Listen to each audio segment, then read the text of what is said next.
6 লাখ টাকা নিয়েছিল প্রথমে। একটা ক্যাসিনোতে 1400 টাকা বিক্রি করছে। ভিসা ওয়ার্কমার্ট করে দেওয়ার কথা, 1 বছরে কিছুই করে দিননি। মোটা অঙ্কের টাকার বিনিময়ে কম্বোডিয়া গেলেও কাজ পাননি এই যুবকরা, উল্টো ক্যাসিনোতে বিক্রি করে দেওয়ার অভিযোগ তাদের। থাইল্যান্ড বাংলাদেশ দূতাবাসের সত্যায়ন নিয়ে দেশটিতে কর্মী পাঠাচ্ছে কিছু নাম সর্বস্ব রিক্রুটিং এজেন্সি।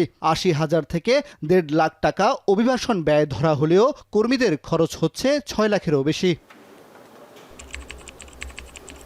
জনশক্তি কর্মসংস্থান ও প্রশিক্ষণ ব্যুরোর ওয়েবসাইটে দেখা যাচ্ছে নিয়মিত বাংলাদেশ থেকে কর্মী যাচ্ছে দেশটিতে।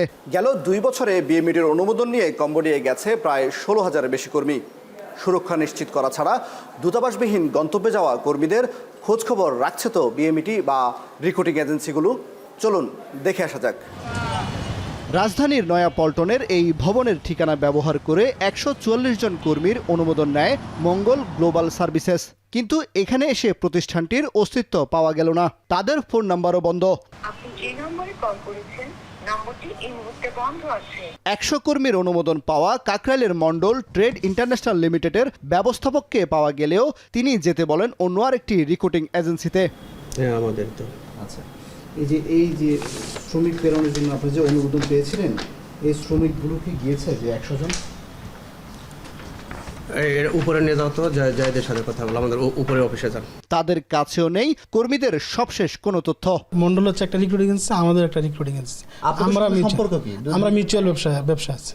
এসব অনুমোদন দেয়া বিএমইটির সেই কর্মকর্তা মির্জা আব্বাসের একান্ত সচিব হিসেবে বদলি হয়ে গেছেন।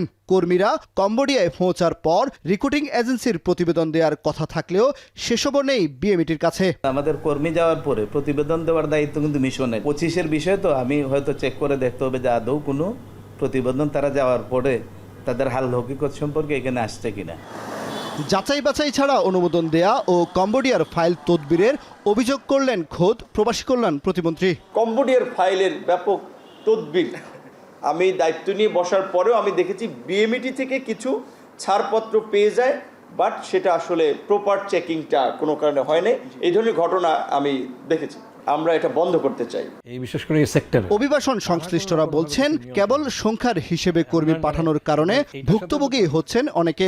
শ্রমবাজারের গবেষণা ছাড়া অনিরাপদ গন্তব্যে কর্মী পাঠানোর এই দায় সরকারকেই নিতে হবে। কম্বোডিয়াতে কিন্তু আমাদের মাইগ্রেন্টসদেরকে কিন্তু স্ক্যামিং করা হচ্ছে, কিন্তু সরকার এই জায়গায় কোথায় পাঠাবে না এই ধরনের নীতিমালা থাকা সত্ত্বেও সরকার এখানে উদাসীন থাকেন। সরকার এবং বিশেষ করে বিএমইটি এবং প্রবাসী কল্যাণ মন্ত্রণালয়ের দায়টা নিতে হবে যে আমরা অনুমোদন দিয়েছি পুরোপুরি না জেনে, এবং সেখানে কোনো রকম ঘটনা ঘটলে সেটার জন্য অবশ্যই সরকারকে দায় বহন করতে হবে।